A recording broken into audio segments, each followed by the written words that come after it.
प्रिय विद्यार्थियों, हिंदी साहित्य बीए प्रथम वर्ष प्रथम प्रश्न पत्र की ऑनलाइन कक्षा में आपका फिर से स्वागत है। आज हम जयशंकर प्रसाद की कविता वरुणा की कछार का व्याख्या भाग पढ़ेंगे। आगे से पहले हम इसके 2 भाग पढ़ चुके हैं। जिन विद्यार्थियों ने वो वीडियो नहीं देखा है वो अवश्य देख लें और चैनल को सब्सक्राइब कर लें, वीडियो को लाइक एवं शेयर करें। आज हम प्रारंभ करेंगे भाग संख्या 3 से।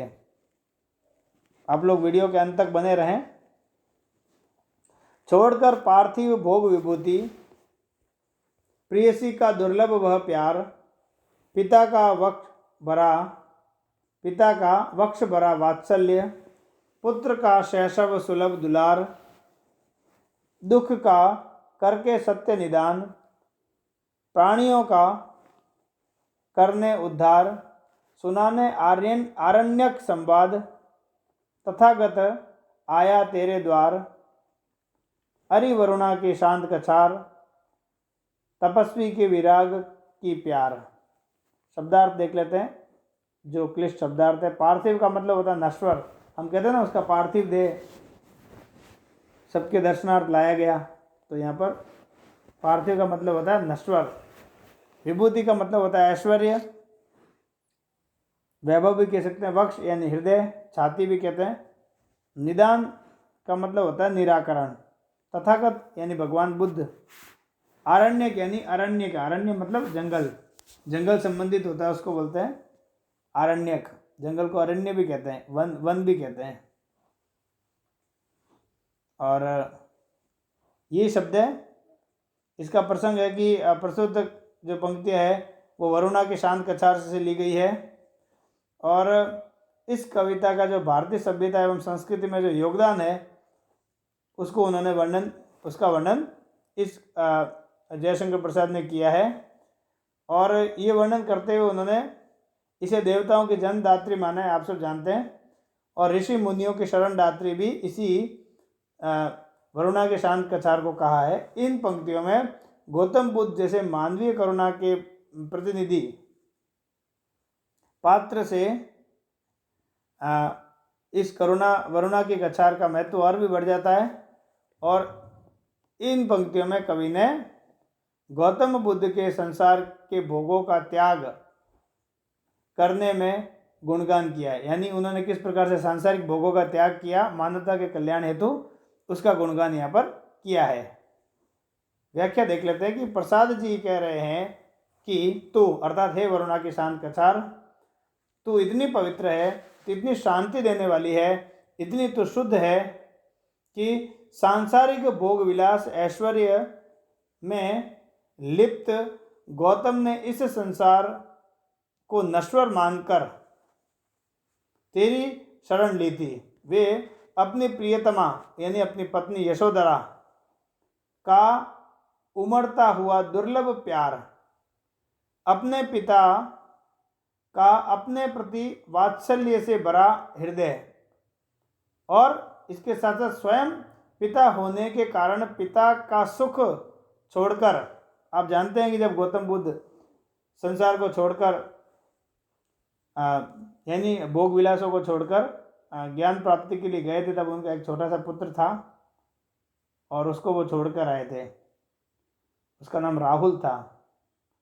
तो इन सबको छोड़कर, इन सबको त्याग कर संसार के दुखों का उत्तर खोजने तथा सभी प्राणियों का उद्धार करने के लिए तेरे द्वार पर चले आए थे। अर्थात हे वरुणा की शांत कछार, तेरी पवित्रता का ही यह प्रभाव है कि सांसारिक ऐश्वर्य में लीन गौतम बुद्ध, जिनको तथागत भी कहते हैं, ये अपना भरा पूरा खुशहाल परिवार त्याग कर योगी के रूप में तेरी शरण में आ गए थे, जिससे कि ये दुखी प्राणियों का उद्धार कर सके। संसार के दुख का कारण खोज सके और अरण्य अर्थात वन, जंगल, अरण्य के समान पवित्र उपदेश देकर सबका दुख का कारण खोज सके। दुख का कारण और दुख का निवारण आप सब जानते हैं। इसीलिए हे वरुणा की शांत कछार, तू किसी तपस्वी के वैराग्य से बंधे प्रेम की भांति पवित्र निर्मल है। अब हम देख लेते इसका विशेष में है कि गौतम बुद्ध को ऐश्वर्य में गौतम बुद्ध ने ऐश्वर्य में जो खुशहाल परिवार था उनका त्याग करते दिखाया गया है।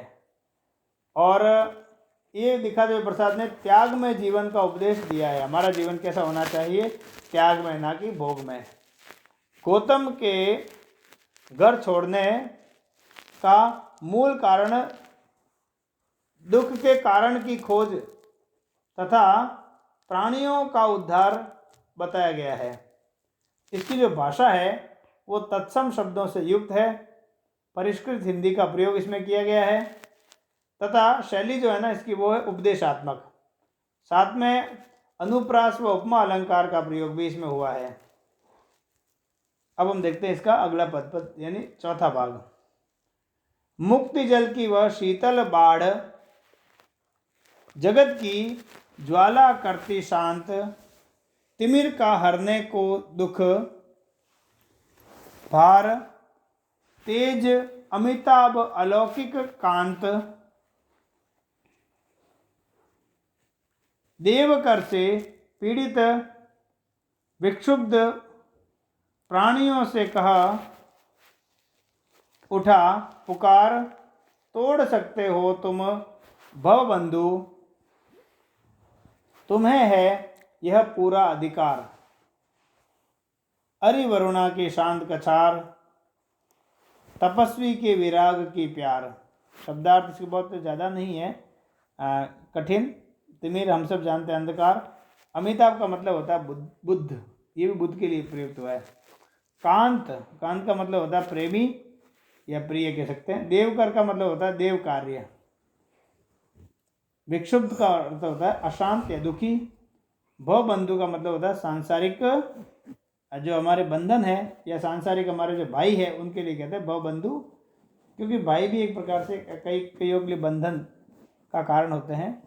जो हमारे भाई बंधु होते हैं वो भी हमें बंधन में डाल देते हैं। तो यहाँ पर प्रसाद जी ने हम प्रसंग देख रहे हैं कि सत्य की खोज में निकले गौतम बुद्ध की सत्य की खोज और दुख के मूल कारण की खोज एवं देवताओं के दुष्कर्मों का यहाँ चित्रण किया है। यानी जो उन्होंने सत्य की खोज किस प्रकार से की और देवताओं के दुष्कर्मों का क्या परिणाम हुआ, इन सब का वर्णन यहाँ पर जयशंकर प्रसाद जी ने किया है। सत्य की खोज में निकले भगवान तथागत यानी गौतम बुद्ध के बारे में प्रसाद जी बता रहे हैं कि भगवान बुद्ध वह शांत और शीतल चरित्र सभी मनुष्यों के लिए मुक्ति से भरी शीतल बाढ़ है, जिसमें भीगने पर प्रत्येक मनुष्य के दैविक तथा भौतिक कष्टों का निवारण हो गया है। हमारे जो कष्ट होते हैं उनको मूल रूप से तीन भागों में बांटा जा सकता है, दैविक और भौतिक। ये होते हैं, उन कष्टों का निवारण हो गया है। और हम कह सकते हैं कि जैसे तेजस्वी महापुरुष जो अपने आप में अलौकिक होते हैं और उस अलौकिक होते हैं के साथ उनमें उनका जो प्रेम होता है वो भी अलौकिक होता है, उस अलौकिक प्रेम के प्रतिनिधि थे वो कौन? गौतम बुद्ध। और देवताओं के पापपूर्ण कार्य से दुखी जनता के भार को दूर करने हे वरुणा के शांत कछार तेरे तट पर आए थे। कौन? गौतम बुद्ध। तेरे तट पर आकर उन्होंने क्या किया था? कठोर तपस्या की व अलौकिक ज्ञान प्राप्त किया। इस दिव्य ज्ञान की प्राप्ति के बाद वे सभी मनुष्यों और सभी प्राणियों से पुकार कर कह उठे थे कि हे दुखी मानव, तुम इस संसार में विद्यमान प्रत्येक बंधन को सरलतापूर्वक तोड़ सकते हो और यह तुम्हारा जन्म सिद्ध अधिकार भी है। जिन देवताओं से तुम डरते हो या तुम उनके कार्यों से जो व्यथित होते हो, उनसे डरने की आवश्यकता नहीं है। उनके पापी कार्यों, उनके जो पापपूर्ण कार्यों का परिणाम उन्हें ही भोगने दो। यानी जो देवता पाप करते हैं उन्हें ही अपना पाप भोगने दो और तुम जो है स्वतंत्रता के साथ अपना मान जागृत करो, अपना स्वाभिमान जागृत करो और प्रत्येक बंधन को तोड़ दो। क्योंकि इसका कारण क्या है कि देवताओं के बाद तुम भी स्वतंत्र हो। जिस प्रकार देवता अपने आप को स्वतंत्र मानते हैं, उसी प्रकार तुम भी स्वतंत्र हो, पराधीन नहीं हो। यह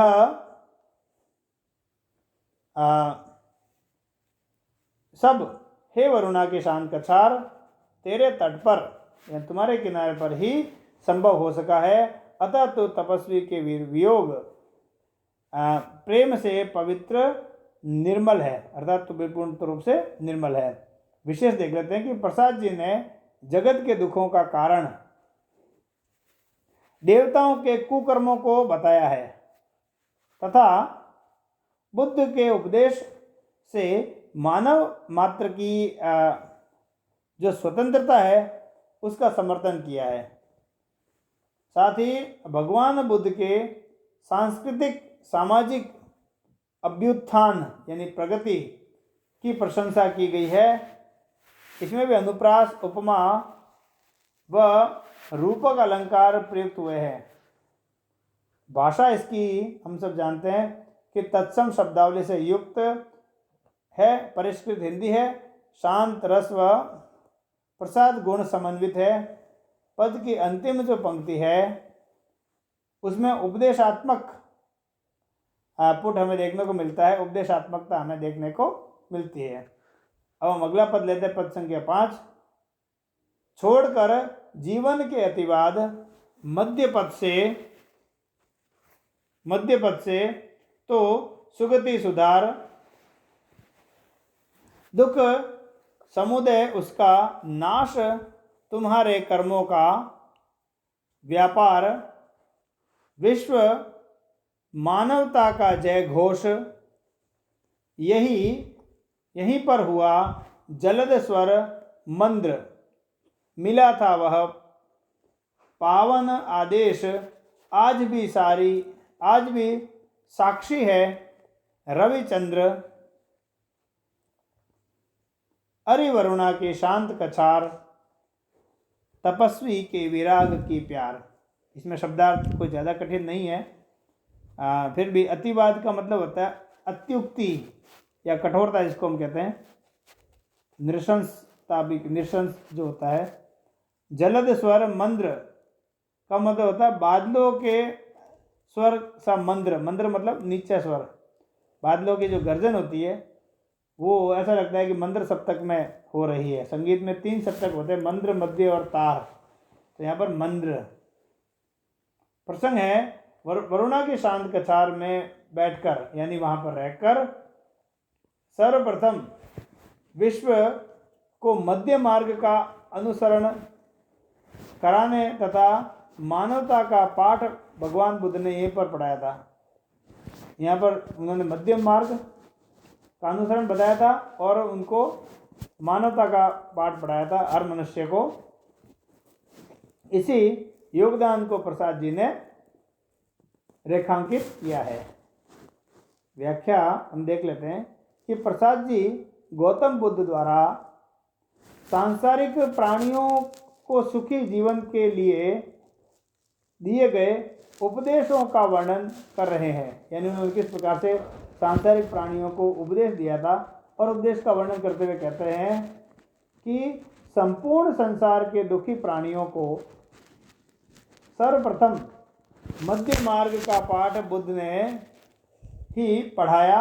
अर्थात बुद्ध ने मनुष्यों से कहा कि न तो तुम संसार में अत्यधिक आसक्त हो और न ही इसे तपस्वी की भांति विरक्त हो जाओ। अर्थात ये भी नहीं करना है कि तुम संसार में पूर्ण रूप से डूब जाओ, निमज्जित हो जाओ, और ये भी नहीं करना है कि तुम संसार से पूर्ण रूपेण विरक्त हो जाओ,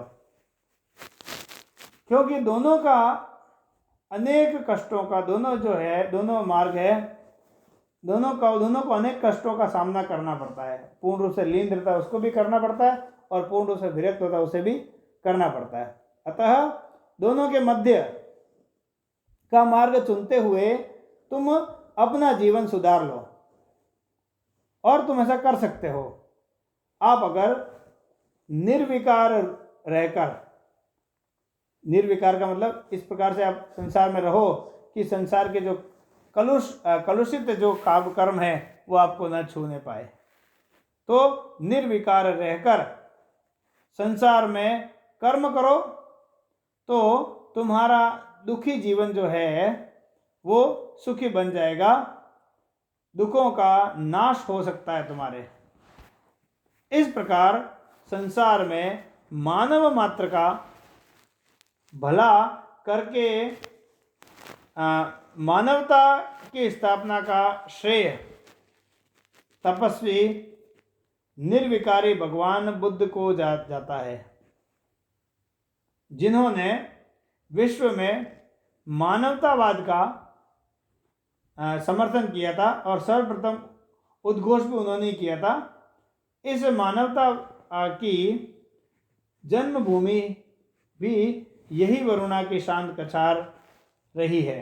यहीं पर उन्होंने ये सब कार्य किया था, जहाँ हमेशा बादलों के समान मंद्र स्वर गूंजता रहा।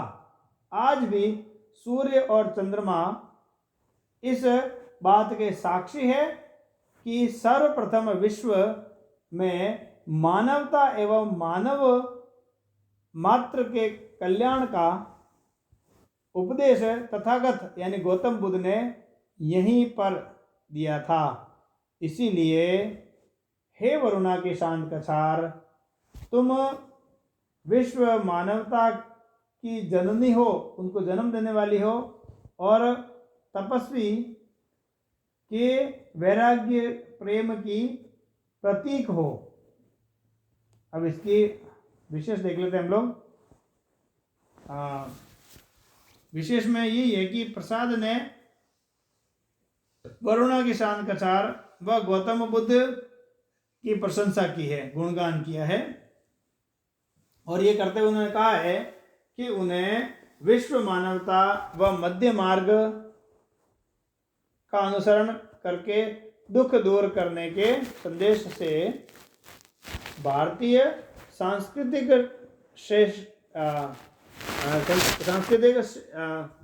जो हमारी है भारतीय संस्कृति है वो श्रेष्ठतम बनी, और इन्हें अपनाकर हम इसे श्रेष्ठ बनाए रख सकते हैं संस्कृति को। और दूसरा ये कि जलद स्वर मंद्र तथा साक्षी है रविचंद्र की तुकांत तत्सम पदावली जो है हमारी, तुकांत तत्सम पदावली, तत्सम शब्दों से पदावली, ये नाद सौंदर्य दर्शाती है।